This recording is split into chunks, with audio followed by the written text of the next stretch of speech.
चला तर बघूया मग MPSC राज्यसेवा group B group C मध्ये सायन्सचा सिलेबस काय आहे आणि त्याचं वेटेज काय आहे. ठीक आहे, ही पण स्ट्रॅटजी कुठल्याही विषयाचा अभ्यास करायचा ना, अभ्यासाची सुरुवात तिथून करायला पाहिजे. कुठून? अभ्यासक्रमापासून. अभ्यासक्रम समजून घ्यायचा, त्याचं वेटेज समजून घ्यायचं, त्याचे टॉपिक समजून घ्यायचे, टॉपिक कुठले फ्रिक्वेंटली विचारले जातात ते समजून घ्यायचे. फ्रिक्वेंटली म्हणजे पुन्हा पुन्हा प्रश्न येतात त्या टॉपिकवर. कुठले टॉपिक कमी फ्रिक्वेंटली विचारले जातात ते पण समजून घ्यायचे आणि प्रश्न कशा प्रकारचे येतात ते पण बघायचे. त्याने बराचसा पिक्चर क्लिअर होतो. त्यामुळे तुम्हाला सिलेबस मार्किंग बेर्किंग सगळं टॉपिक बिपिक सांगितल्यानंतर एमपीएससीचे 2 पेपर पण दाखवणार आहे सायन्सचे, राज्यसेवेचा आणि कंबाईनचा. त्यातले प्रश्नांचे प्रकार समजून घ्यायचे आपल्याला. म्हणजे तुम्हाला हे पण कळेल अभ्यास करताना नेमकं आपलं काय इंटेन्शन पाहिजे, काय डिरेक्शन पाहिजे, कुठल्या याने अभ्यास करायला पाहिजे, आपण कुठल्या गोष्टीवर आधारित. हे सगळं तुम्हाला तेव्हाच कळेल जेव्हा तुम्हाला हे सगळं प्रत्यक्ष बघायला मिळेल. डायरेक्ट एक्झाम मध्येच पेपर सरप्राईज समोर. अभ्यास केला होता, 1 लाइनर साठी प्रश्न आले बरेचसे मल्टिपल स्टेटमेंट वाले. अभ्यास केला होता इलेक्ट्रिक बल्ब मध्ये कुठला धातू वापरतात, प्रश्न वेगळा झाला. प्रश्नाचं दिलं होतं इलेक्ट्रिक बल्ब मध्ये टंगस्टन का बरं वापरतात. कळलं तुम्ही काय बोललो? अभ्यास केला होता इलेक्ट्रिक बल्ब मध्ये कुठला धातू वापरतात, प्रश्न काय आला, प्रश्नामध्ये आले उत्तर दिलं होतं इलेक्ट्रिक बल्ब मध्ये टंगस्टन का वापरतात. म्हणजे अभ्यासाची थोडीशी दिशा कळायला पाहिजे ना, अभ्यास कुठल्या लेवलचा करायला पाहिजे है ना. ते केव्हा कळतं जेव्हा आपण बघूया सगळं. तो सायन्सचा सिलेबस आणि त्याचं पहिले वेटेज समजून घेऊ. सिलेबस आणि वेटेज दोन्ही परीक्षांना, राज्यसेवा आणि कंबाईन. पहिले प्रिलिम सांगतो नंतर मेन सांगतो. ठीक आहे. राज्यसेवा पूर्व म्हणजेच गॅझेटेड पूर्व आणि गट ब गट क पूर्व नॉन गॅझेटेड प्री. ठीक आहे. राज्यसेवा पूर्वला आपल्याला विज्ञानाचे 20 प्रश्न विचारले जातात 40 मार्क्स साठी. कारण राज्यसेवेची प्रिलिम जी येते एका प्रश्नाला 2 मार्कांची असते. गट ब आणि गट क ला आपल्याला विज्ञानाचे 15 प्रश्न विचारले जातात आणि 15 मार्कांसाठी, कारण इकडे एका प्रश्नाला 1च मार्क असतो. ठीक आहे. पहिला मुद्दा क्लिअर. प्रिलिम्सला राज्यसेवा प्रीला 20 प्रश्न, गट ब गट क च्या प्रिलिम्सला 15 प्रश्न. इकडे 20 प्रश्न 40 मार्कांना, तिकडे 15 प्रश्न 15 मार्कांना. ठीक आहे. आता दुसरा मुद्दा असा आहे की हे जे सायन्सचे इकडे 20 आणि तिकडे 15 प्रश्न विचारले जातात, या प्रश्नांचं वेटेज त्या सायन्सच्या वेगवेगळ्या पार्ट वाईज म्हणजे बायोलॉजी, फिजिक्स, केमिस्ट्री नुसार कसं असतं. कशावर जास्त फोकस करायचं, कशावर कमी फोकस करायचं, किंवा कशावर जास्त प्रश्न येतात, कशावर कमी प्रश्न येतात. ठीक आहे. सो सायन्स जे आहे हे बेसिकली 3 मेजर पार्ट मध्ये डिवाइड झालेलं आहे. इथे 3 भाग आहेत सायन्सचे. कुठले कुठले? एक आहे बायोलॉजी म्हणजे जीवशास्त्र, दुसरं आहे फिजिक्स म्हणजे भौतिकशास्त्र, आणि तिसरं आहे केमिस्ट्री म्हणजे रसायनशास्त्र. बट ऍक्च्युअली तुम्ही आयोगाच्या वेबसाईटवरचा सिलेबस जेव्हा बघाल ना, तेव्हा तुम्हाला विज्ञानाच्या सिलेबस मध्ये काय दिले म्हणजे, विज्ञानाच्या सिलेबस मध्ये तुम्हाला दिले प्राणीशास्त्र म्हणजे झुलॉजी, वनस्पती शास्त्र म्हणजे बॉटनी, आरोग्यशास्त्र म्हणजे हायजीन, रसायनशास्त्र म्हणजे केमिस्ट्री, आणि भौतिकशास्त्र म्हणजे फिजिक्स. आयोगाच्या सिलेबस मध्ये विज्ञानाचा अभ्यासक्रम असा दिला आहे. कसा? झुलॉजी, बॉटनी, हायजीन, केमिस्ट्री आणि फिजिक्स. ठीक आहे. प्राणीशास्त्र, वनस्पतीशास्त्र, आरोग्यशास्त्र, रसायनशास्त्र आणि भौतिकशास्त्र. इकडे मी मात्र लिहिताना डायरेक्ट आपले मुख्यच विषय लिहिले. बायोलॉजी म्हणजे जीवशास्त्र, याच्यामध्ये प्राणीशास्त्र, वनस्पतीशास्त्र, आरोग्यशास्त्र सगळे याच्यामध्येच कव्हर होतं आपलं. नंतर फिजिक्स म्हणजे भौतिकशास्त्र, आणि त्यानंतर रसायनशास्त्र, केमिस्ट्री. म्हणजे तर यांच्यावर किती किती प्रश्न येतात परीक्षेमध्ये आपल्याला राज्यसेवेला आणि गट ब गट क ला. तर राज्यसेवा परीक्षा जर पाहिली त्याच्यामध्ये 20 प्रश्न असतात ना पूर्व, आणि गट ब आणि गट क ला असतात 15 प्रश्न. तुम्ही ह्या 3 पार्ट नुसार त्याचं वेटेज कसं असेल. तर राज्यसेवेला जीवशास्त्राचे जे प्रश्न असतात ना ते येतात जवळपास 9 ते 10 प्रश्न. अर्धे प्रश्न जीवशास्त्राचे राहतात. नंतर फिजिक्सचे येतात 4 ते 5 प्रश्न आणि केमिस्ट्रीचे पण येतात 4 ते 5 प्रश्न. काही वेळा एखाद दुसरा प्रश्न इकडे तिकडे होऊ शकतो एक्स्ट्रा. बट हे तर मात्र क्लिअर आहे की बायोलॉजीचं वेटेज जास्तच असतं, जीवशास्त्रावर जास्त प्रश्न, कारण जीवशास्त्राचा सिलेबस पण तेवढा वास्ट आहे, तेवढे टॉपिक आहेत जीवशास्त्रामध्ये. गट ब आणि गट क पूर्व, आता आपण पूर्व परीक्षेचं वेटेज बघतोय, लक्षात ठेवा. मुख्यचं नंतर सांगतो. गट ब गट क पूर्व परीक्षेला बायोलॉजी जे आहे जीवशास्त्र याचे येतात 8 ते 9 प्रश्न. परफेक्ट 9च असतात, 8 ते 9 पण नको, परफेक्ट 9, एकदम 9 प्रश्न जीवशास्त्राचे असणार म्हणजे असणार.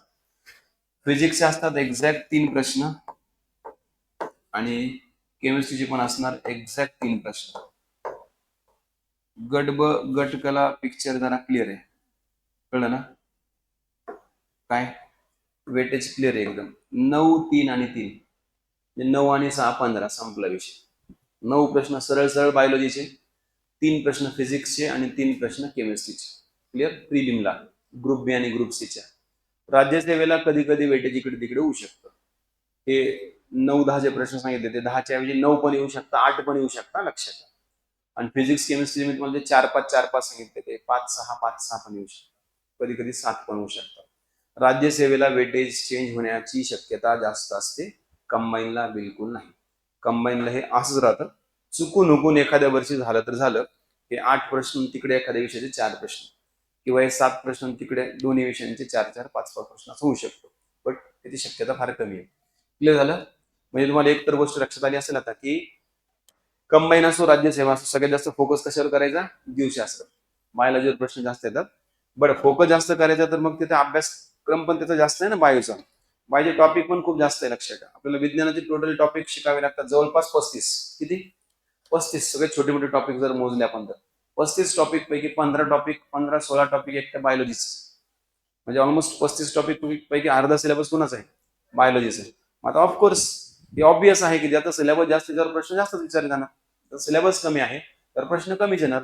फिजिक्स आणि केमिस्ट्रीचे टॉपिक 8-8-9 आहे फक्त दोघांचे, याचे 8 टॉपिक, त्याचे 9 टॉपिक, याचे 9 टॉपिक, त्याचे 9 टॉपिक, 8-9 टॉपिक दोघांचे कव्हर केले तरी सफिशियंट. त्यात परत प्रश्न टॉपिक अजून कमी आहे, फ्रिक्वेंटली प्रश्न येणार. ठीक आहे, हे झालं प्रिलिम्स, हे पूर्व परीक्षेचा मार्क झाला.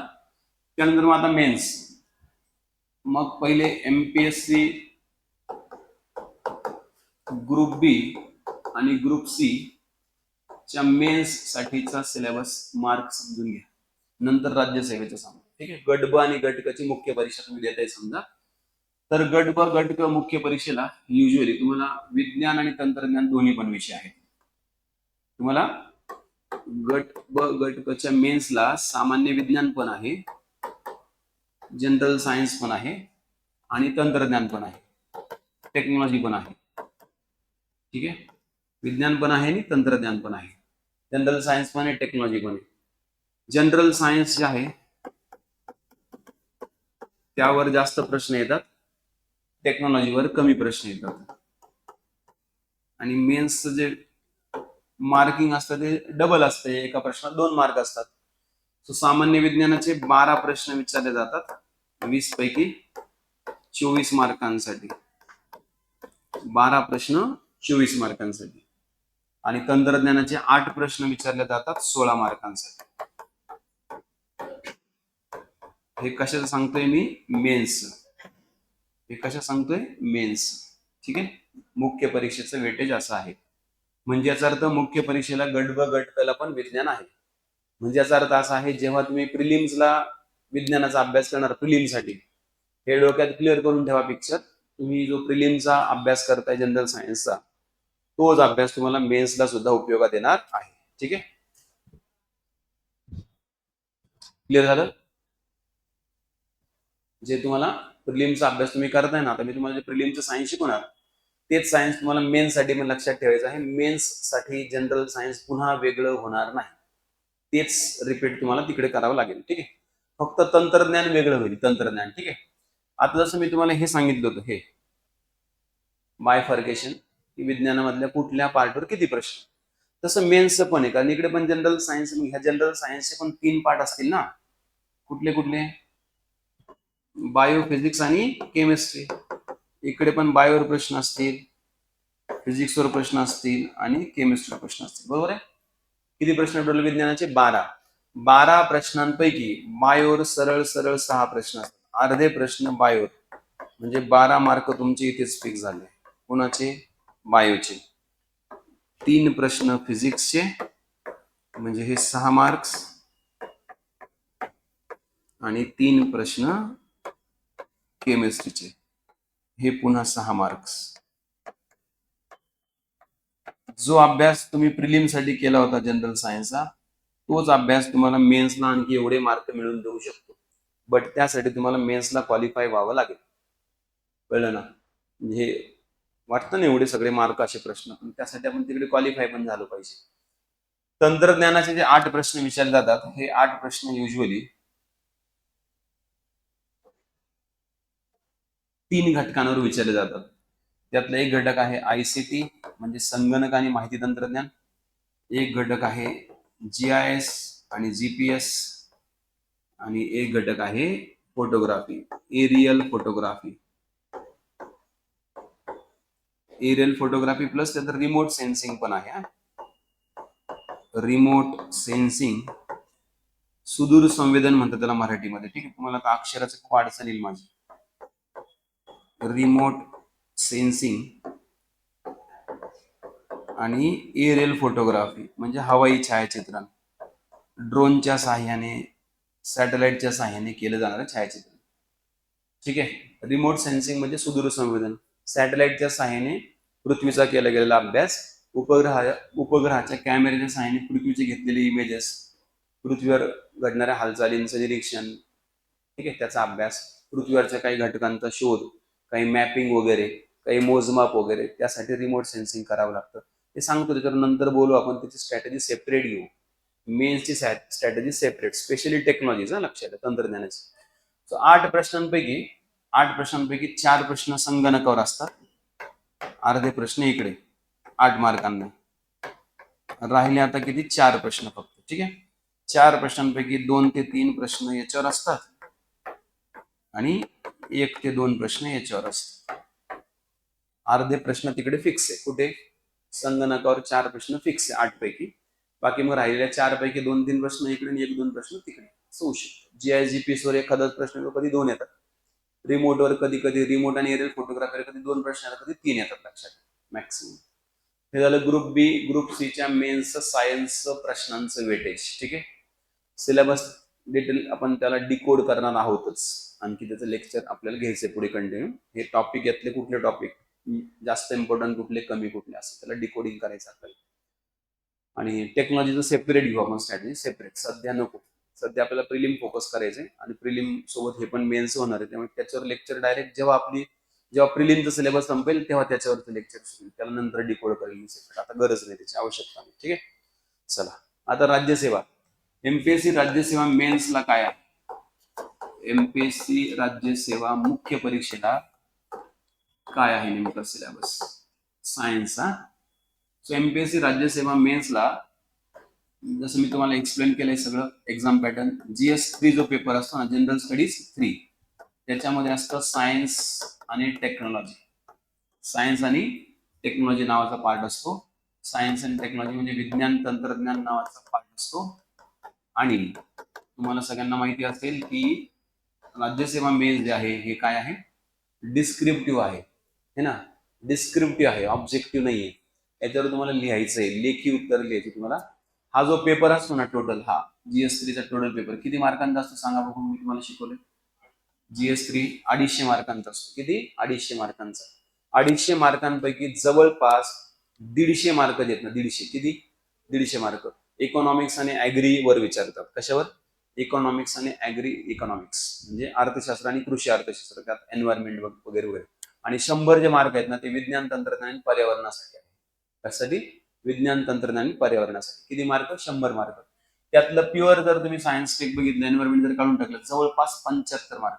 सो याच्यावर तुम्हाला मेन्सला, आत्ता जी मेन झाली राज्यसेवेची, त्या मेन्सला 4 ते 5 प्रश्नांची तयारी करायची आहे.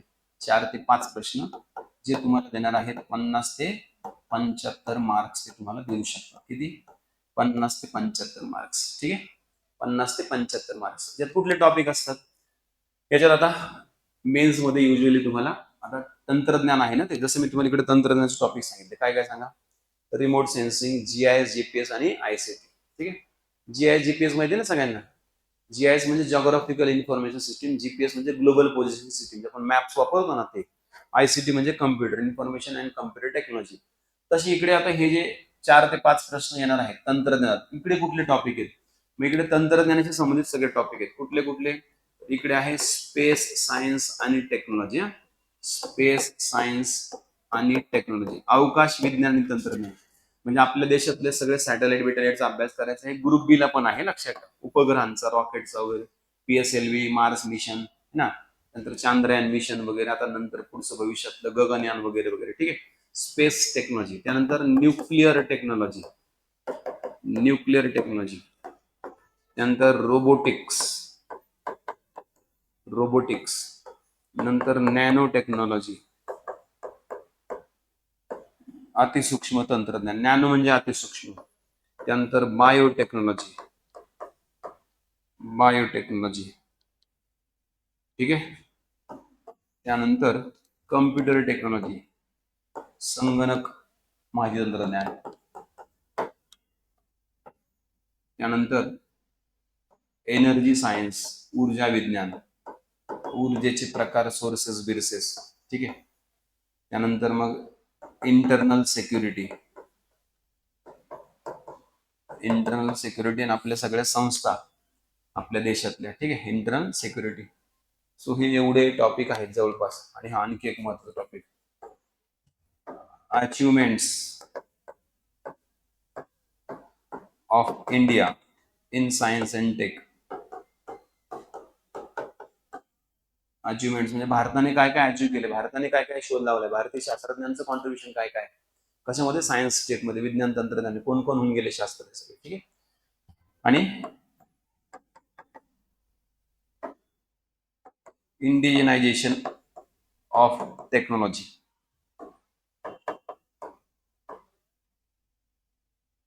इंडिजिनायझेशन ऑफ टेक्नॉलॉजी म्हणजे काय? तंत्रज्ञानाचं स्वदेशीकरण. तंत्रज्ञानाचं स्वदेशीकरण म्हणजे काय? तंत्रज्ञानाचं स्वदेशीकरण म्हणजे आपण ज्या गोष्टी, जे तंत्रज्ञान, जे डिव्हाइसेस, ज्या वस्तू काही वर्षापूर्वी टोटली दुसऱ्या देशांकडून मागवत होतो है ना, म्हणजे आपण बऱ्याच गोष्टींसाठी, कुठले सेक्टर असो, होते डिफेन्स असो, कम्प्युटर सेक्टर असो, इंडस्ट्रीज असो, व्हॉट एव्हर, आपण बऱ्यापैकी दुसऱ्या देशांवर जास्त डिपेंड होतो. मग आता हळूहळू काय केलं आपण? दुसऱ्या देशांवरचा डिपेंडन्स कमी केलाय आणि आपण आपल्याकडे मेक इन इंडिया, ऐकलं ना तुम्ही? मेक इन इंडिया म्हणजे आपण काय करतो सध्या? आपल्याला लागणाऱ्या सगळ्या गोष्टी, सगळं तंत्रज्ञान आपण स्वतःच तयार करतोय. त्याला म्हणायचं इंडिजिनायझेशन. म्हणजे तंत्रज्ञानाचं आपण काय केलंय? स्वदेशीकरण केले, आपल्याकडेच तयार करायचं, दुरुस्ती पण आपल्याकडेच करायची है ना. इम्पोर्ट काहीच नाही करायचं, इम्पोर्ट कमी करायचं, उलट आपण प्रोड्यूस करून त्याला एक्सपोर्ट करायचं. तर हे सगळं आहे कशामध्ये? सायन्स टेक राज्यसेवा मेनसाठी. एवढे सगळे टॉपिक आहेत ज्यावर येतात प्रश्न 4 ते 5. किती मार्कांना? 50 ते 75 मार्कांना वेटेज कमी जास्त होऊ शकतं. आता जो रिसेंट राज्यसेवेचा मेन झाला त्यामध्ये 75 मार्काला ते टेक्नॉलॉजी विचारलं होतं, 25 मार्काला पर्यावरण, बाकी 150 मार्काला इकॉनॉमिक्स आणि ऍग्री इकॉनॉमिक्सचे प्रश्न होते. ठीक आहे, अर्थशास्त्र आणि कृषी अर्थशास्त्र. ठीक आहे, चल आता आपण काय करूयात? आता आपल्याला टॉपिक कळालेत, मार्किंग कळालं सगळं, गटबचं गट कसं. आता आपण काय करूयात? आता आपण जनरल सायन्स जे आहे, सामान्य विज्ञान जे आहे ना, त्याच्या सिलेबसला डिकोड करूयात. सिलेबस डिकोडिंग करूयात. डिकोडिंग म्हणजे काय? त्या सिलेबसचं जे रहस्य आहे, सिलेबस मध्ये जे टॉपिक आहेत ते कोणकोणते आहेत ते समजून घ्या. त्याला सिलेबसचं डिकोडिंग म्हणतात. तुम्हाला सुद्धा तुमच्या प्रत्येक विषयाचं सिलेबसचं डिकोडिंग करता आलं पाहिजे, प्रत्येक विषयाचं. ते हिस्ट्री असो, जॉग्राफी असो, पॉलिटी असो, इकॉनॉमिक्स असो, मॅथ रिझनिंग असो, नाही का. तुम्हाला माहिती पाहिजे कोणकोणते टॉपिक विचारतात, कुठल्या टॉपिकला जास्त वेटेज असतं, कुठल्या टॉपिकला कमी वेटेज असतं, हे सगळं तुम्हाला माहिती पाहिजे. कुठे फ्रिक्वेंटली प्रश्न विचारले जातात, कुठला टॉपिक खूप लेस फ्रिक्वेंट आहे, कमी जास्त कमी अधिक 4-5 वर्षानंतर एखाद्या वेळेस प्रश्न विचारतात. सिलेबस डिकोडिंग जे आहे जनरल सायन्स, आपण ते सुरुवात करूया. ज्याच्यावर सगळ्यात जास्त प्रश्न विचारले जातात त्या विषयापासून, म्हणजेच कुठला? बायोलॉजी, जीवशास्त्र. आता बायोलॉजी मध्ये 3 पार्ट आहेत, लक्षात ठेवा. कुठले कुठले? झुलॉजी आहे, बॉटनी आहे आणि हायजीन आहे. काय काय? झुलॉजी, बॉटनी आणि हायजीन म्हणजे प्राणीशास्त्र, वनस्पतीशास्त्र आणि आरोग्यशास्त्र. तिघांवरही प्रश्न येतात. तिघांवर सुद्धा प्रश्न येतात. फक्त फरक एवढा आहे, किती प्रश्न येतील ते सांगता येत नाही. वेटेज कमी जास्त होऊ शकतं का? त्याची शक्यता आहे का? हो, ते पण होऊ शकतं. एखाद्या वेळेस असं पण होऊ शकतं की हायजीनवर प्रश्नच नाही आला. एखाद्या वेळेस असं पण होऊ शकतं हायजीनवर प्रश्न जास्त आले आणि झुलॉजी बॉटनीवर कमी आले. एखाद्या वेळेस असं पण होऊ शकतं झुलॉजीवरच मॅक्सिमम प्रश्न आले, बॉटनीवर एखाद दुसरा आला आणि हायजीनवर पण एखाद दुसरा. म्हणजे प्रश्न कमी जास्त होऊ शकतात. त्यामुळे हे तुम्हाला मी का सांगतोय? हे सांगण्याचं कारण असं आहे, अभ्यास करताना मात्र इथे तुम्हाला काही चॉईस नाहीये. सर झुलॉजीच केलं चालेल का? बॉटनी नाही केलं चालेल का? सर हायजीन नाही केलं चालेल का? असं तुम्हाला करता येणार नाही, कारण वेटेज शिफ्ट होऊ शकतं, बदलू शकतं, कशावरही प्रश्न येऊ शकतात. पूर्ण बायोलॉजी तुम्हाला करणंच आहे, लक्षात ठेवा. ठीक आहे. सो बायोलॉजी मध्ये कोणकोणते टॉपिक्स आहेत? असे बरेच टॉपिक आहेत, बट आता आपलं सुरुवात आहे फक्त अभ्यासाची, त्यामुळे आपल्याला समजायला, लक्षात ठेवायला सोपं कसं जाईल त्या हिशोबाने फक्त मी सांगतो तुम्हाला. सो बायोलॉजीचे जेवढे टॉपिक आहेत ना, 3 याचे, त्यांना आपण 2 पार्ट मध्ये डिवाइड करूयात. एका याच्यामध्ये टाकूयात सगळे इम्पॉर्टंट टॉपिक्स आणि एका याच्यामध्ये टाकूयात व्हेरी इम्पॉर्टंट टॉपिक्स, है ना. म्हणजे तुम्ही परत म्हणाल सर एकाच्यात इम्पॉर्टंट टॉपिक, तर एकाच्यामध्ये मग लेस इम्पॉर्टंट टॉपिक टाका ना. मग आता तुमच्या डोक्यामध्ये असं काही जर विचार आला असेल तर तुम्ही लगेच काढून टाका, तो भंगार विचार आहे. परीक्षेमध्ये असं लेस इम्पॉर्टंट आणि लेस इम्पॉर्टंट असं काहीच नसतं, सगळं इम्पॉर्टंटच असतं. फरक काय? एक तर जास्त इम्पॉर्टंट असतं, नाहीतर इम्पॉर्टंट असतं. कमी हा प्रश्न आहे का? कमी हा शब्द वापरायचा, लिहिलं की इकडे मी less important topic, more important topic असं नाहीये. इम्पॉर्टंट आणि मोर इम्पॉर्टंट असं लिहिले. एक महत्वाचे आहेत आणि जास्त महत्वाचे, लक्षात ठेवा. एक्झामसाठी हाच आपला हे पाहिजे, व्ह्यू पाहिजे. मग व्हेरी इम्पॉर्टंट टॉपिक्स मध्ये काय काय? व्हेरी इम्पॉर्टंट टॉपिक्स मध्ये आहे बघा, पहिला टॉपिक तो म्हणजे वर्गीकरणाच्या पद्धती, म्हणजे systems of classification, 2 kingdom system, 5 kingdom system, binomial system, हे सगळं तुमचं क्लिअर पाहिजे. ठीक आहे. वर्गीकरणाच्या पद्धती म्हणजे सिस्टीम्स ऑफ क्लासिफिकेशन. आणि आता हे जे मी सांगतोय हे it is applicable for all exams, Rajyaseva असो, कंबाईन असो, ग्रुप बी, ग्रुप सी, दोन्ही एक्झाम मध्ये. याच्यामध्ये जो फरक असेल ना थोडाफार टॉपिकचा, तो मी तिथे सांगेल, लिहिणार नाही, वेगळं सांगेल फक्त की अरे हे फक्त राज्यसेवेला जास्त इम्पॉर्टंट आहे, हे कंबाईनला जास्त इम्पॉर्टंट आहे, असं सांगेल फक्त. लिहिताना मात्र सगळं सोबतच लिहिणार, मी सेपरेट लिहिणार नाहीये. का बरं असं ते पण सांगतो, कारण युजली जे मुलं राज्यसेवेची तयारी करतात ते कंबाईन पण देतात, किंवा जे कंबाईनची तयारी करतात ते राज्यसेवा पण देतात. असा क्राऊड खूप कमी आहे बोटावर मोजणे इतका, की जे फक्त आणि फक्त राज्यसेवाच करतात, जे फक्त आणि फक्त कंबाईनच करतात. त्यामुळे सायन्समध्ये खूप जास्त फरक नाहीये विज्ञानाच्या अभ्यासामध्ये. राज्यसेवा आणि कंबाईन मध्ये कुठल्या विषयाच्या अभ्यासामध्ये खूप जास्त फरक करावा लागतो, म्हणजे तुम्हाला खूप जास्त इकॉनॉमिक्स, करंट अफेअर्स, कळलंय का? कुठला विषय? इकॉनॉमिक्स आणि करंट अफेअर्स मध्ये खूप जास्त फरक करावा लागतो. कशामध्ये?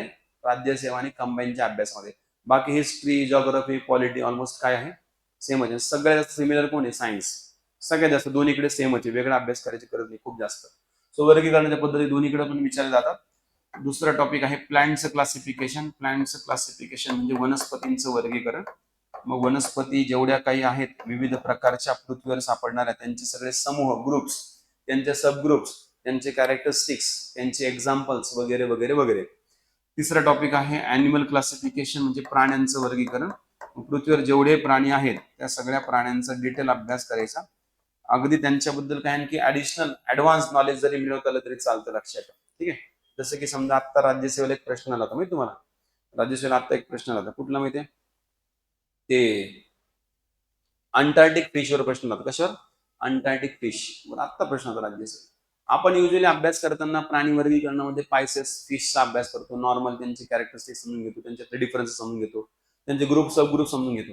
आयोगाने काय केलं, त्यातला एकच मासा उचलला, कुठला? अंटार्क्टिक फिश, त्याच्यावर प्रश्न विचार. म्हणजे याचा अर्थ काय? याचा अर्थ आपण जो रुटीन बेसिक ट्रेडिशनल अभ्यास करतोय त्या अभ्यासाला आपल्याला थोडंसं ऍडव्हान्स पण करणं गरजेचं आहे. ऍडव्हान्स करणं गरजेचं म्हणजे काय? मागच्या वर्षीच्या पेपरला कांगारूर प्रश्न होता. म्हणजे आता आयोगाची सध्याची मेंटॅलिटी काय कळलं तुम्हाला? आयोगाची मेंटॅलिटी प्राणी वर्गीकरणावर ते ट्रेडिशनल प्रश्न विचारत नाहीये सध्या. म्हणजे काय? हा प्राणी कुठल्या समूहात आहे, ह्या समूहात ते प्राणी कुठले आहेत, वगैरे वगैरे. आता ते स्पेसिफिक अॅनिमल प्रश्न विचारायला लागले, कळलं का? मागच्या एक्झामला कुठला प्राणी पकडला होता? कांगारू. आता कुठला पकडला? अंटार्क्टिक फिश पकडला. पुढच्या एक्झामला आणखी कुठला तरी प्राणी पकडणार. मग ते प्राणी कुठले असणार? आपण जे शिकतो ना यातलेच एक्झाम्पल पैकी कुठले तरी प्राणी असणार. मग आता हे अभ्यास करताना सगळेच प्राणी करत बसायचे का नाही? त्यातले काही टिपिकल ते शिकवताना सांगेल मी तुम्हाला, हे प्राणी इम्पॉर्टंट आहेत एवढे लक्षात ठेवायचे. 2-2, 3-3 असतील एका ग्रुपमध्ये जास्तीत जास्त, जे आयोग फोकस करू शकतो जास्त. ठीक आहे. प्राणी वर्गीकरणानंतर मग इम्पॉर्टंट टॉपिक मध्ये, व्हेरी इम्पॉर्टंट टॉपिक मध्ये लक्षात ठेवायचं वनस्पती पोषण, प्लांटचं न्यूट्रिशन. याच्यामध्ये मग फोटोसिंथेसिस बघायचं, प्लांट्सला कुठले कुठले न्यूट्रिएंट्स लागतात, कोणकोणते क्षारांची गरज असते है ना, कसे मिळतात ते, हे सगळ्यांचा डिटेल अभ्यास तुम्हाला इकडे करावा लागेल ह्या वनस्पती पोषणामध्ये. प्लांट्स न्यूट्रिशन म्हणायचं त्याला, काय म्हणायचं? Plants nutrition. ठीक आहे. याच्यामध्ये फोटोसिंथेसिस, त्यानंतर प्लांट्सला लागणारे वेगवेगळे न्यूट्रिएंट्स म्हणजे प्लांट्सला लागणारे वेगवेगळे पोषकद्रव्य, म्हणजे वेगवेगळ्या प्रकारचे क्षार, वेगवेगळ्या प्रकारचे एलिमेंट्स कसे मिळतात, जर नाही मिळाले तर काय होईल, त्याची डिफिशियन्सी कमतरता असेल तर काय होतं, म्हणजे त्याच्याशी रिलेटेड डिसीजचा पण अभ्यास करावा लागतो लक्षात. ठीक आहे. वनस्पती पोषण, आणि मी त्याच्या पुढे लिहून टाकतो लगेचच काय? रोग. वनस्पती पोषण पण आणि त्यापुढे रोग पण, कारण नेहमी प्रश्न आहे त्याच्यावर, नेहमी कंपल्सरी प्रश्न असतो परीक्षेमध्ये. कशावर? वनस्पतीच्या पोषणावर आणि रोगावर. एक तर पोषणावर येतो नाही तर रोगावर येतो. तुम्ही बघा सगळे प्रिव्हियस इयर क्वेश्चन तुम्हाला पाहायला मिळतील. रोगांचे प्रश्न तुम्हाला 100% पाहायला मिळतील. ठीक आहे. आणि त्यानंतर पाचवा टॉपिक आहे तो म्हणजे प्राण्यांच्या शरीरामधल्या किंवा मानवाच्या शरीरामधल्या सगळ्या संस्था, मानवी शरीर संस्था, human physiological systems. Human physiological systems म्हणजे काय रे? म्हणजे आपल्या शरीरातलं पचन कसं होतं, डायजेशन, श्वसन कसं होतं म्हणजे रेस्पिरेशन, रक्ताभिसरण कसं होतं म्हणजे ब्लड सर्क्युलेशन. ठीक आहे. त्यानंतर उत्सर्जन कसं होतं, उत्सर्जन म्हणजे एक्सक्रिशन कसं होतं म्हणजे किडनीचं स्ट्रक्चर फंक्शन. त्यानंतर प्रजनन कशा प्रकारे होतं, प्रजननाचे प्रकार काय काय असतात रिप्रोडक्शनचे. ठीक आहे. त्यानंतर प्रजननानंतर मग चेतासंस्था किंवा मेंदू कसं काम करतं, संप्रेरक कोणकोणते आहेत आपल्या शरीरामध्ये, हार्मोन्स, वनस्पतीमध्ये कोणकोणते संप्रेरक असतात, इत्यादी इत्यादी. आता वनस्पती संप्रेरकावर आता प्रश्न आला होता राज्यसेवेला प्रिलिमला, नाही का? खालीलपैकी कुठलं नॅचरल हार्मोन नाहीये प्लांट्स मधला, असा प्रश्न आला होता. नॅचरल, नैसर्गिक संप्रेरक नाही, इत्यादी इत्यादी इत्यादी. आणि 6वा आणि शेवटचा टॉपिक आहे तो म्हणजे प्राण्यांमध्ये दिसणारे रोग, प्राण्यांमध्ये आढळणारे रोग. आता प्रश्न होता प्राण्यांच्या रोगावर, कुठला माहिती? एड्सवर. आता राज्यसेवेला एड्सवर प्रश्न होता, एड्सवर. ठीक आहे. एड्स, HIV एड्स, तर प्रश्न आता विचारला. सो हे झाले सगळे व्हेरी इम्पॉर्टंट टॉपिक्स. आता कमी महत्वाचे टॉपिक कुठले रे बायोलॉजी मधले? कमी महत्वाचे म्हणजे इम्पॉर्टंट टॉपिक्स कुठले आहेत? इम्पॉर्टंट टॉपिक्स मध्ये करायचं पेशी आणि त्याचे प्रकार, पेशी आणि त्याचे प्रकार, सेल आणि त्याचे टाइप्स करायचे, DNA, RNA, प्रोकॅरियोटिक सेल, युकॅरियोटिक सेल. आता प्रश्न होता प्रोकॅरियोटिक युकॅरियोटिक सेलवर. आता प्रोकॅरियोटिक युकॅरियोटिक सेल मध्ये रायबोझोम्सवर प्रश्न होते. 70S रायबोझोम, 80S रायबोझोम हे शिकवलं मी तुम्हाला, त्याच्यावर प्रश्न होता. त्यानंतर दुसरा टॉपिक करायचा प्लांट टिश्यूज, प्लांट टिश्यूज, वनस्पती उती करायचं, वनस्पती उती, प्लांट टिश्यूज त्याचे प्रकार, झायलम, फ्लोएम वगैरे. तिसरा टॉपिक करायचा प्राणी उती म्हणजे अॅनिमल टिश्यूज, अॅनिमल टिश्यूज म्हणजे अॅनिमल मध्ये मसल्स, बोन्स, नर्वस सिस्टीम, त्यानंतर ब्लड वगैरे कशा प्रकारे आहे, त्याचं स्ट्रक्चर वगैरे काय काय. चौथा टॉपिक करायचा अनुवांशिकता आणि उत्क्रांती. हा टॉपिक फक्त राज्यसेवावाल्यांनीच करायचा, कंबाईनला हा टॉपिक येत नाही. अनुवांशिकता आणि उत्क्रांती, इनहेरिटन्स आणि इव्हॉल्युशन. आत्ताच्या राज्यसेवेला याच्यावर प्रश्न आला होता, अनुवांशिकता उत्क्रांतीवर. जीन्सवर, जम्पिंग जीन्सवर प्रश्न आला होता, बार्बरा मॅक्लिंटॉकवर. ते मी तुम्हाला नेहमी पहिल्या लेक्चरमध्ये शिकवत असतो, कॉमन शिकवत असतो मी ते नेहमी. त्याच्यावर आत्ता राज्यसेवेला प्रश्न होता बार्बरा मॅक्लिंटॉकवर. ठीक आहे. बार्बरा मॅक्लिंटॉक. ठीक आहे.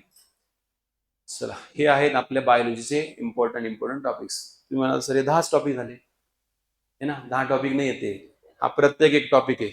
1, 2, 3, 4, 5, 6, कळलं ना? तो प्रत्येक एक काय आहे टॉपिक आहे, लक्ष द्या. 10 नाही आहे, जवळपास 15 टॉपिक आहेत. किती? 15 टॉपिक आहेत बायोलॉजीचे. आणि फक्त राज्यसेवेसाठी जर विचार केला आपण, फक्त राज्यसेवेसाठी, तर राज्यसेवेसाठी जैवतंत्रज्ञान पण करावं लागतं. काय करावं लागतं? जैवतंत्रज्ञान.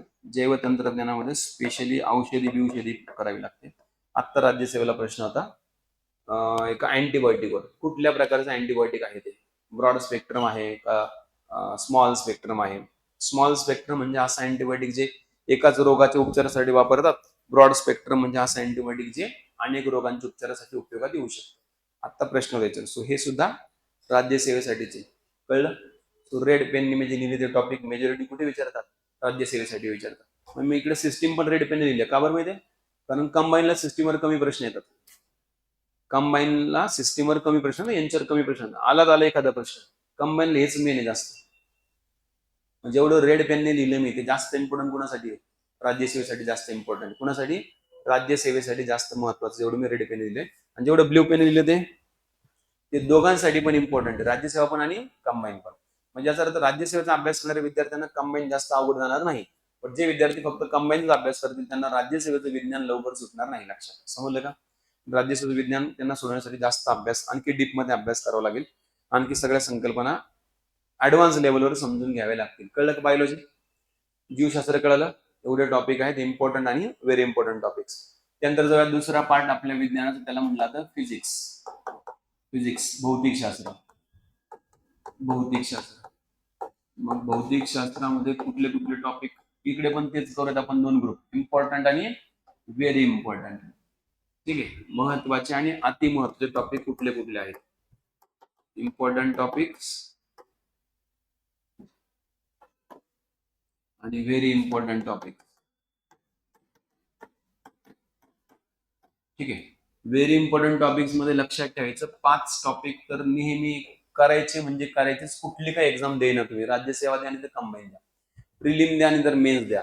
5 टॉपिक तुम्हाला फिजिक्सचे आलेच पाहिजे, परफेक्टच असले पाहिजे तुमचे. कुठले माहिती आहे?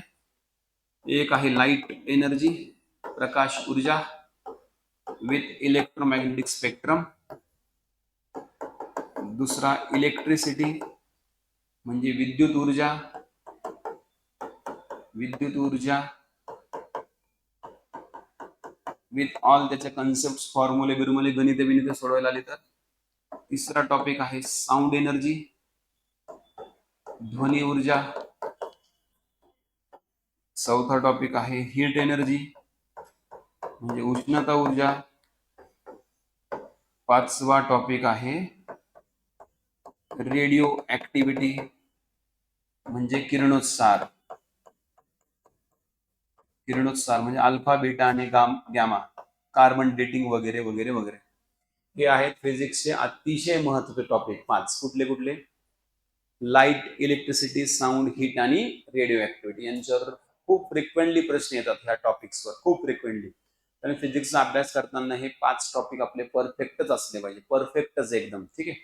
त्यानंतर इम्पॉर्टंट टॉपिक्स मध्ये मग लक्षात ठेवायचं, इकडे पहिला टॉपिक आहे इम्पॉर्टंट टॉपिक्स मध्ये, तो म्हणजे क्वांटिटीज आणि मेजरमेंट्स. आता राज्यसेवेला पण याच्यावर प्रश्न आला होता, लक्षात ठेवा. क्वांटिटीज आणि मेजरमेंट्स याच्यामध्ये मग वेगवेगळ्या प्रकारचे कोएफिशियंट्स लक्षात ठेवायचे, कॉन्स्टंट पण लक्षात ठेवायच्या. कॉन्स्टंट, कोएफिशियंट्स आणि कॉन्स्टंट्स पण लक्षात ठेवायचे. राशी आणि मापन रे. राशी आणि मापन म्हणजे एमकेएस, सीजीएस पद्धत. वेगवेगळ्या क्वांटिटीज मोजण्यासाठी कोणकोणते एकक वापरतात, युनिट्स कुठले वापरतात ते लक्षात ठेवायचं. ऍस्ट्रॉनॉमिकल डिस्टन्सेस मोजण्यासाठी म्हणजे अवकाशातले अंतर मोजण्यासाठी कुठले एकक वापरतात, लाईट इयर काय असतं, पार्सेक काय असतं, माहिती पाहिजे आपल्याला. ठीक आहे. दुसरा टॉपिक इकडे लक्षात ठेवायचा फिजिक्स मधला, तो म्हणजे मिरर्स आणि लेन्सेस. आता राज्यसेवेला त्याच्यावर प्रश्न आला होता. मिरर्स आणि लेन्सेस म्हणजे आरसे आणि बिंग. आरसे आणि बिंग. पहिल्या टॉपिकचं नाव मी मराठीत लिहिलं नाहीये, त्याचं नाव आहे राशी आणि मापन. त्याचं नाव काय आहे? राशी आणि मापन, क्वांटिटीज आणि मेजरमेंट. ठीक आहे. याचं नाव आहे आरसे आणि बिंग. आरसे बिंग मध्ये मग प्लेन मिरर, त्यानंतर स्पेरिकल मिरर. स्पेरिकल मिरर दोन प्रकारचे, कॉन्केव्ह आणि कॉन्व्हेक्स, अंतर्वक्र बहिर्वक्र. त्यानंतर मग लेन्सेस, लेन्सेस पण दोन प्रकारचे असतात, कॉन्केव्ह आणि कॉन्व्हेक्स, अंतर्वक्र आणि बहिर्वक्र बिंग. ठीक आहे. त्याचे रिलेटेड सगळ्या कन्सेप्ट, मग बेसिक पासून तर अगदी ऍडव्हान्स पर्यंत. तिसरा टॉपिक आहे ह्युमन आय. ह्युमन आय मानवी डोळा. मानवी डोळ्याची रचना, त्याचं कार्य आणि त्याचे म्हणजे दोष. दोष म्हणजे आजार, जसं की मायोपिया काय असतं, हायपरमेट्रोपिया काय असतं, त्यानंतर प्रिझमायोपिया काय असतं, ऍस्टिग्मॅटिझम काय असतं, कॅटरॅक्ट काय असतं, कलर ब्लाइंडनेस काय असतं, नाईट ब्लाइंडनेस काय असतं, वगैरे वगैरे वगैरे. समजलं का? हे सुद्धा फिजिक्सचा इम्पॉर्टंट टॉपिक आहे, त्यावर सुद्धा अधूनमधून प्रश्न येत राहतात. ठीक आहे. चौथा टॉपिक आहे ग्रॅव्हिटेशन, फोर्स आणि ग्रॅव्हिटेशन, गुरुत्वाकर्षण, गुरुत्व बल, याच्यावर सुद्धा प्रश्न विचारतात. अगदी ऍडव्हान्स स्वरूपाचे सुद्धा. वेटलेसनेस काय असतं, ऍक्सिलेशन ड्यू टू ग्रॅव्हिटी काय असतं. ठीक आहे. नंतर फोर्सचे वेगवेगळे प्रकार काय काय असतात, त्यांचे एक्झाम्पल्स. ठीक आहे. न्यूटनचे लॉज त्याच्याविषयी. ठीक आहे. मोशन त्याचे प्रकार वगैरे. वर्क एनर्जी पॉवर पण एक इम्पॉर्टंट टॉपिक आहे, लक्षात ठेवा. Work energy power, work energy आणि पॉवर म्हणजे कार्य, ऊर्जा आणि शक्ती. कार्य, ऊर्जा आणि शक्ती. त्यानंतर एक टॉपिक आहे आणखी प्रेशर आणि डेन्सिटी. प्रेशर आणि डेन्सिटी याच्यावर सुद्धा आता फ्रिक्वेंटली प्रश्न येतात. प्रेशर म्हणजे दाब, डेन्सिटी म्हणजे घनता. आणि शेवटचा टॉपिक एक लक्षात घ्यायचा फिजिक्स मधला, तो म्हणजे मोशन, त्याचे टाइप्स आणि त्याचे लॉज. गतीचे प्रकारावर प्रश्न येत नाही सहसा आपल्याला, त्याच्या नियमावर प्रश्न येतात. गतीचे नियम, न्यूटनचे गतिविषयक नियम, first law, second law, third law. So physics मध्ये important topic, very important topic 5च आहे, बट मात्र इम्पॉर्टंट टॉपिक किती आहेत? 7 आहेत. 7 आणि 5 किती झाले? 12 टॉपिक झाले फिजिक्सचे. किती? 12 टॉपिक. कळले त्या टॉपिक? व्हेरी इम्पॉर्टंट मध्ये काय काय? लाईट, इलेक्ट्रिसिटी, साऊंड, हीट आणि रेडिओएक्टिव्हिटी. इम्पॉर्टंट टॉपिक्स मध्ये काय काय? क्वांटिटीज आणि मेजरमेंट्स, मिरर आणि lenses, human eye, gravity, work energy power. Work energy पॉवरचं काही नाही, डेफिनेशन, फॉर्म्युले, युनिट्स, त्यांचे प्रकार, एक्झाम्पल्स वगैरे. सोपं आहे, तो बेसिक टॉपिक आहे.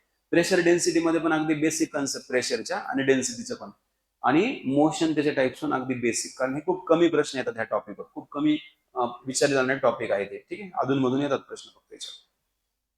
चला, समजलं? हे झालं फिजिक्स, भौतिक शास्त्राचा सिलेबस डिकोड केला आपण.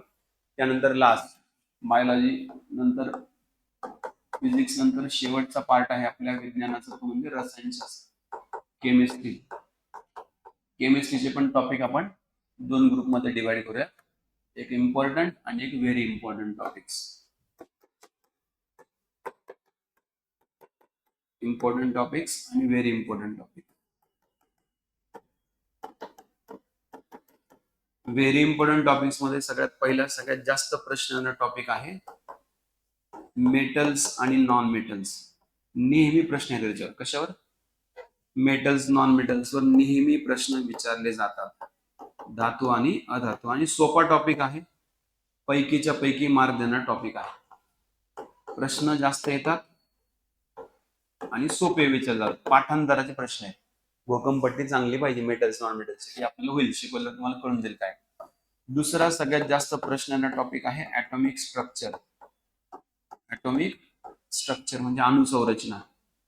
डाल्टनची थिअरी, थॉम्सनची theory, atomic number, atomic mass, isotopes, isobars वगैरे वगैरे. ठीक आहे.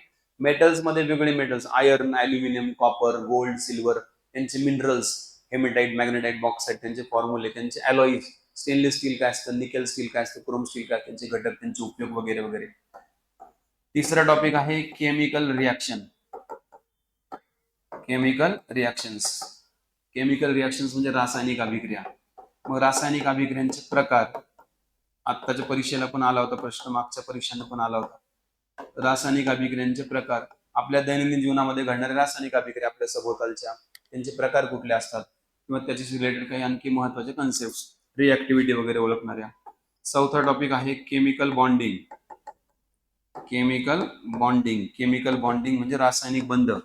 आयनिक बॉन्ड काय असतं, कोव्हॅलेंट बॉन्ड काय असतं, single bond, double bond, triple bond काय असतं, पोलर, नॉन पोलर बॉन्ड काय असतात, सिग्मा बॉन्ड, पाय बॉन्ड काय असतात, इंटरमॉलिक्युलर आणि इंट्रामॉलिक्युलर हायड्रोजन बॉन्डिंग काय असतं, वगैरे वगैरे वगैरे वगैरे वगैरे. ठीक आहे.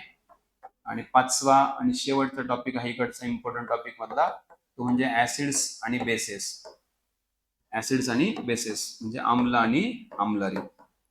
वेगवेगळ्या प्रकारचे ऍसिड्स, बेसेस, त्यांचे एक्झाम्पल्स, त्यांच्या थिअरीज. ऍसिड बेसच्या थिअरीज आहे बघा, आर्एनएची थिअरी आहे, ब्रॉन्स्टेड लॉरीची थिअरी आहे, लुईसची थिअरी आहे, पिअर्सनची थिअरी आहे. त्यानंतर इंडिकेटर्स, नॅचरल इंडिकेटर कुठले, लिटमस पेपर, आर्टिफिशियल इंडिकेटर कुठले, फेनॉप्थेलिन, पीएच स्केल पण याच्यातच अभ्यासावं लागतं आपल्याला. पीएच माहिती ना, potenz of hydrogen, concentration of hydrogen ions in given solution. PH scale काय असते, त्याची डेफिनेशन वगैरे वगैरे.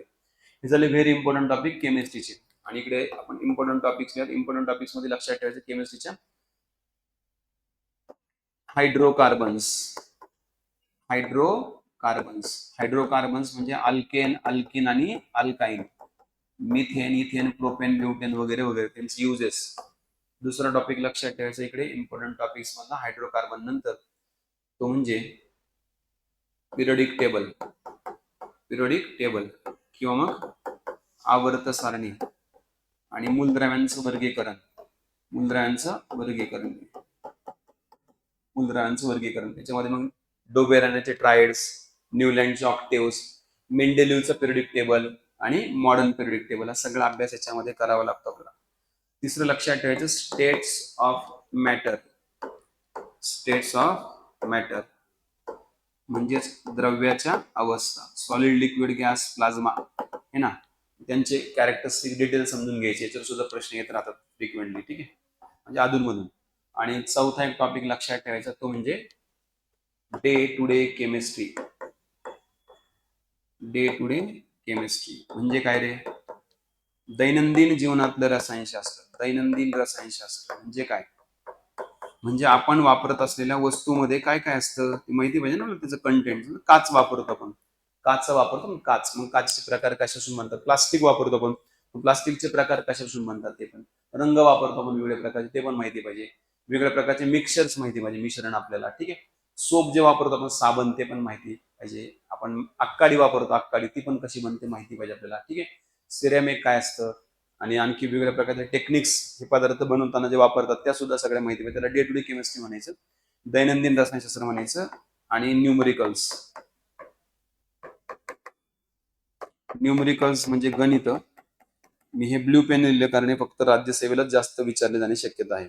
रसायनशास्त्रातले गणित राज्यसेवेलाच जास्त विचारतात, कंबाईनला सहसा. आता मागे एक आलं होतं गणित एकदा, पण परत काय आलं नाही. बघूयात आता येणाऱ्या एक्झामला येतं पण येतं, ठीक आहे. सो हे आहेत आपल्या केमिस्ट्रीचे 10 टॉपिक. केमिस्ट्रीचे 10, फिजिक्सचे 12, किती झाले? 22. आणि बायोलॉजीचे 15. 22 आणि 15 37 टॉपिक्स. किती? 37 टॉपिकचा सिलेबस आहे लक्षात ठेवा विज्ञानात. किती? 37 टॉपिक्स मधले अर्धे टॉपिक काय? 37 मधले अर्धे टॉपिक मोस्ट इम्पॉर्टंट टॉपिक आहेत. म्हणजे आपल्याला विज्ञानामध्ये जर चांगले मार्क घ्यायचे असतील तर कमीत कमी किती? 37चे अर्धे म्हणजे 17-18 टॉपिक तरी आपले चांगले असले पाहिजे. राऊंड फिगर 20 पकडून झाला. तुम्हाला जर विज्ञानामध्ये चांगले मार्क घ्यायचे असतील, प्रिलिम्सला असो, गट ब गट त्याचे मेन्सला असो, तुमचे किती टॉपिक चांगले पाहिजे? 20 टॉपिक चांगले पाहिजे. टॉपिक चांगले याचा अर्थ कळलं तुम्हाला? टॉपिक चांगले याचा अर्थ असा होतो, परीक्षेत जर त्यावर प्रश्न विचारला तर प्रश्न वाचल्यानंतर लगेच उत्तर क्लिक झालं पाहिजे, तर जास्त डोकं नाही लावायची गरज पडली पाहिजे. त्याला म्हणजे चांगला अभ्यास. चांगले ते तुम्हाला टॉपिक कव्हर करावे लागतील तर तुम्हाला यातले मार्क मिळू शकतील, ठीक आहे. चला, हे झालं आपलं सायन्सच्या, जनरल सायन्सच्या अभ्यासाचं डिकोडिंग. आता आपण उद्याच्या लेक्चरला काय करू, थोडस ठीक आहे, उद्या शुक्रवार आहे त्यामुळे उद्याच्या लेक्चर आपण मेन्सच्या सिलेबसचं डिकोडिंग घेऊन टाकू, कंबाईनच्या मेनच्या सिलेबसचं डिकोडिंग. आणि तुम्हाला ते पेपर पण दाखवायचे राहिले. कुठले? राज्यसेवा आणि कंबाईनचे प्रश्न कसे येतात विज्ञानावरचे, बायोलॉजीचे प्रश्न कसे असतात, फिजिक्सचे कसे असतात, केमिस्ट्रीचे कसे असतात, ते बघायला आपल्याला जास्त फायदेशीर ठरेल. कारण त्याचा फायदा आपल्याला अभ्यास करताना होईल की कसे प्रश्न आयोग युजली परीक्षेमध्ये विचारतात, ठीक आहे. चलो थांबूयात आता.